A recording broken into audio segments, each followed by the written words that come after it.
Hello everyone, welcome back to my new blog. कैसे हैं आप सब बहुत अच्छे होंगे। मैं का स्वागत करती हूँ अपने एक और न्यू ब्लॉग पे। और मॉर्निंग का टाइम है। आज थोड़ा सा लेट हो गए उठने में, क्योंकि ना रात के बहुत ज़्यादा पेन हो रहा था और मुझे फूड पॉइजन भी हो गया, तो बहुत ज़्यादा तबीयत ख़राब थी। और आज है अमावस्या, तो आज हम बनाएंगे कड़ी, आलू पकौड़ी कड़ी, मतलब पकौड़ी की कड़ी।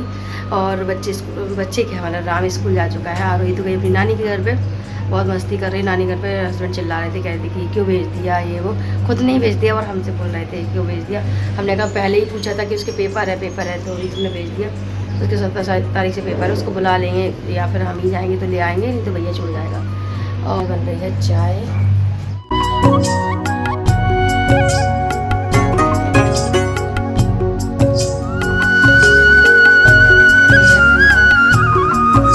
आज मैंने पोहा बनाए थे लंच में, तो बस वही खाएंगे आज हम अपना। और यहाँ पे देख सकते हैं यहाँ पे कपड़े चल रहे हैं, तो कपड़े हम 2 दिन में ही मशीन चलाते हैं।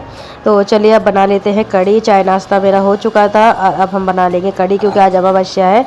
ऐसा बोलते हैं बड़े बूढ़े कि अमावस्या के दिन हमें कड़ी बनाना चाहिए, कड़ी चावल अच्छा होता है, मतलब बोलते हैं। यहाँ पे हमने 4 चम्मच ले लिया है दही। और मेरी ना कड़ी बहुत पसंद आती है सबको, बहुत ज़्यादा ही। मैं इसी तरीके से बनाती हूँ, अपना तरीका शेयर करती हूँ आप लोगों से कि मैं किस तरीके से कड़ी बनाती हूँ। कड़ी तो वैसे ऑलमोस्ट सभी को बनानी आती है, बस तरीका सबका अलग अलग होता है। तो मैं आज अपने तरीके से आप लोगों को कड़ी दिखाऊँगी कि मैं कैसे बनाती हूँ, कड़ी के साथ क्या क्या मैं बनाती हूँ। यहाँ पे हम कुछ हरी मिर्ची को कटिंग कर लेंगे, बीच में थोड़ा सा हम कट कर देंगे, जिससे कि ना जो हरी मिर्ची हम सेकेंगे तेल में, तो उसके जो दाने हैं वो चिटकेंगे नहीं। और मतलब कभी कभी ऐसा हो जाता है दाने चिटक जाते ना, फट जाती है मिर्ची, तो फिर उससे ना बहुत जलन बचती है अगर फेस पे लग जाता है या कहीं पे भी बॉडी में। तो इस चक्कर में यहाँ पे जो अपने पापड़ बनाए हुए थे, तो ये पापड़ मैंने भूज लिए थे। और वैसे ना मैं चावल के पापड़ ही करती हूँ, लेकिन अभी ख़त्म हो गए थे, तो मैंने कहा आलू के बने, तो चलो आलू के ही फ्राई कर लेते हैं पापड़। और मेरी तबीयत ठीक नहीं है, थोड़ा सा आवाज़ को थोड़ा सा इग्नोर करिएगा। और मिर्ची भी तल ली थी, क्योंकि कड़ी के साथ मिर्ची का कॉम्बिनेशन बहुत अच्छा होता है, पापड़ मिर्ची का। तो मैं ना उसी तेल में ही कर लेती हूँ। और इसके बाद अब हम पकौड़ी का पेस्ट बनाएंगे, तो उसमें ना हम सोडा वगैरह नहीं डालते, हम अच्छे से बस फेंट लेते हैं। और मेरे ससुराल में ना सोडा डाल के ही बनती है, लेकिन मैं नहीं बनाती, क्योंकि उसको अगर हम अच्छे से फेंट लेते हैं ना अच्छे से, तो पकौड़ी वैसे भी सॉफ्ट हो जाती है और फूल जाती है। तो हम नहीं डालते सोडा, सोडा डालने से टेस्ट थोड़ा सा कड़ी का चेंज हो जाता है, इसलिए हम नहीं डालते सोडा पकौड़ी में। तो बस यहाँ पे हम पकौड़ियाँ तोड़ लेंगे। हमारे यहाँ पकौड़ी नहीं पकौड़ा बनते हैं, मतलब हमारे मायके में बहुत छोटी छोटी पकौड़ी बनती हैं। और आप लोग अक्सर देखिएगा, जो मायके में होता है ना वो ससुराल में नहीं होता, जो ससुराल में होता है मायके में नहीं। ऑलमोस्ट दोनों परिवार में बहुत सारी चीज़ें चेंजिंग मिलती है। बहुत अच्छी किस्मत होगी जिनको सेम सेम चीज़ें ससुराल और मायके मिल जाए, वैसे ऑलमोस्ट अलग अलग चीज़ें ही मिलती हैं। तो बस यहाँ पर पकौड़ी बना ली थी। और मसाले में यहाँ पर देख सकते हैं, मैं राई लिया, मिर्ची ली, धनिया है, थोड़ी सी हल्दी है और कड़ी पत्ते हैं, हींग थी, लाल मिर्ची भी थी साथ में। तो इन सारी चीज़ों को हम अच्छे से भून लेंगे और थोड़ा सा पानी डाल के अच्छे से उबाल आने देंगे। तो हम इसी तरीके से बनाते हैं कड़ी को। पहले तड़का लगाते हैं हींग का और राई का और मेथी का, और उसके बाद मसाले डाल देते हैं और पानी डाल देते हैं। पानी जब अच्छे से बॉयल हो जाता है, इससे ना कड़ी का कलर बहुत अच्छा आता है, बहुत अच्छा कलर। अगर पानी में बॉयल हो जाती है हल्दी मसाला, तो इससे कलर बहुत अच्छा आ जाता है कड़ी का। तो बस यहाँ पे देख सकते हैं हम कड़ी का जो पानी घोल बनाया था मैंने मट्ठे का और बेसन का, तो वो घोल डाल देंगे। तो मुझे ना पहले कड़ी बनानी भी नहीं आती, कड़ी घर में बनती थी ना तो भी मैं नहीं खाती थी मायके में। और जब से ससुराल आई हो तो यहाँ पे तो मैं कड़ी के लिए तरसती हूँ, कहीं से मुझे मट्ठा मिल जाए या कोई मट्ठा ला के दे दे मार्केट से, तो हम कड़ी बना लें। और मेरी तबीयत ठीक नहीं थी, तो यहाँ पर हम दवाई खा रहे थे, और पेट दर्द की और जुकाम बुखार की, तो ये सारी दवाइयाँ हम खा लेंगे साथ में। और कड़ी भी मेरी बन के रेडी है, बस इसमें पकौड़ी डाल देंगे और हम इसको उतार लेंगे। और बस हम गर्मा गर्म रोटी बना के मतलब हस्बैंड को खिला देंगे। और हमने ना बस चावल और कड़ी ही खाई थी। जिसको भी ना जुकाम खांसी हो ना, तो कड़ी गरम गरम खा लो ना, बोलते थोड़ा आराम मिल जाता, मतलब थोड़ा सा गली में जो कफ वगैरह होता ना, तो वो थोड़ा ठीक हो जाता, मतलब थोड़ा सा रिलैक्स फील होता। क्योंकि जुकाम खांसी बुखार तो ऐसा ना एकदम नहीं जाता, धीमे धीमे ही जाता है। तो बस यहाँ पे हमने थोड़ा सा इसमें धनिया पाउडर भी डालेंगे, हल्का सा, जो हरी धनिया होती है, बस वही।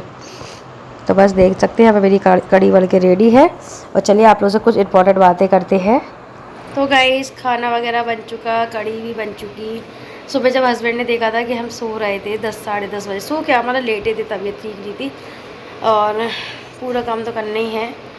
और ये हैबिट मुझे अभी से नहीं है, ये हैबिट ना जब मैं साथ में भी थी ससुराल में, मतलब संग में रहती थी जब, तब भी यही होता था कि अगर हम ज़्यादा बीमार होते थे ना, जब बिल्कुल ही बीमार होते थे, बिल्कुल हम मतलब पलंग में बिछ जाते थे, तब जाके ना इतना होता था कि जब तक हम दवाई नहीं लाते थे तब तक ही मतलब होता था कि चलो ठीक है, आज हमने खाना नहीं बनाया एक टाइम।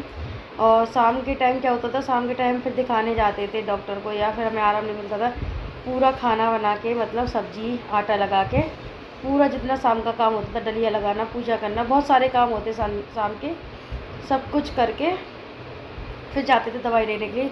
110 120 मतलब मुझे बुखार रहता था, लाल मुँह रहता था, और पूरा काम करना होता था ससुराल में। तो वही हैबिट है मुझे अभी भी।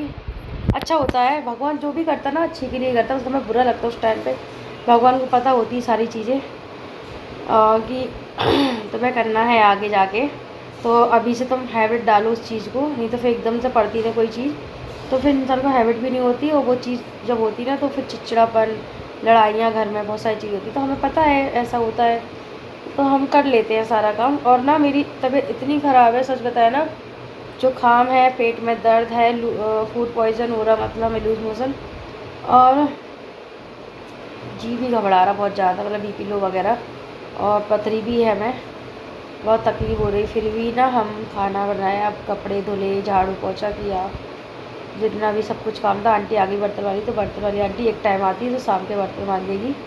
सब कुछ करके किचन विचन साफ़ करके बस लेटती जा रही हूँ, बस रोटी सिकनी रह गई, वो भी हस्बैंड जब आएंगे ना तब रोटी सिक जाएगी। तो आज का दिन तो ऐसे ही निकला, तबीयत ठीक रही है बिल्कुल, बहुत ज़्यादा ही मतलब हालत ख़राब है। और दवाई हमने अभी आपको दिखाई थी, तो हस्बैंड की जो दवाई थी वही हमने खा ली, फालतू का 500-600 की दवाई आई थी उनकी, तो उनको उनकी दवाई की खुराक बची थी, तो हमने खा ली। और कोई पूछने वाला नहीं होता ससुराल में, कोई भी नहीं होता। जब बहुएँ सासों को नहीं पूछती तो बहुत बुरा लगता है कि लो ऊपर से नीचे कभी पूछने नहीं आती, कभी नीचे भी तो ऊपर कोई पूछ सकता, हमें कभी नहीं पूछ सकता अपना स्ट्रगल, कि हमारा स्ट्रगल कैसा रहा। और बहुत सारी चीज़ें हैं जिससे मतलब अपने स्ट्रगल से दूसरों को सिखा भी सकते हैं, क्योंकि बहुत सारे लोग ऐसे होते ना कि जहाँ उनके ऊपर स्ट्रगल आता तो वो भाग जाते पीछे छोड़ के उस चीज़ को।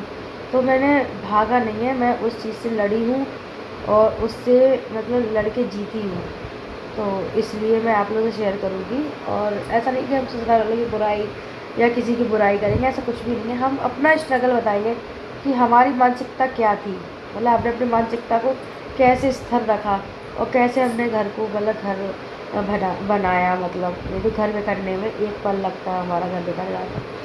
ऐसे मतलब आप लोगों को बताएंगे, धीरे धीरे बताएंगे बहुत सारी चीज़ें आप लोगों से। हमें अपनी प्रेगनेंसी जो हमारी जर्नी रही है इतनी ख़तरनाक वाली रही है, सोचते हैं कभी कि एक प्रॉपर वीडियो बनाया अपनी कि हमारी जर्नी कैसी रही थी, फर्स्ट जो हमारी आ रही हुई थी। लेकिन तबीयत ठीक हो जाए ना फिर आप लोग को बताएंगे, आप लोग भी कमेंट करना, आप लोग सुनना चाहते हो कि नहीं। आप लोग के ना पैरों तले ज़मीन खिसक जाएगी, मतलब आज के ज़माने में आपको इतना स्ट्रगल से आपने भी बच्चा किया, आप लोग यही बोलोगे। और चलो ठीक है, बहुत सारी बातें हो गई। दवाई खा के ना थोड़ा सा रेस्ट करना चाहिए, तो ना यहाँ पे मैंने कंबल डाल दिया, अब थोड़ा सा हम लेट जाएंगे। पंखा बहुत तेज़ चल रहा क्योंकि ना घुटन होती है इस कमरे में, अगर पंखा नहीं चलता तो घुटन होने लगती है इस कमरे में, इसलिए पंखा चलाना ज़रूरी है, क्योंकि यहाँ पे कोई भी एडजस्ट नहीं है बाहर हवा निकलने की, मतलब जो हम सांस ले रहे हैं छोड़ रहे तो उसकी मतलब हवा बाहर नहीं निकलेगी, इसी में गूंजती रहती। पंखा चलता रहता ना तो थोड़ा सा राहत मिलती रहती। चलिए चलते, हम क्या चलते हैं, चलिए तो फिर मिलते हैं थोड़ी देर बाद।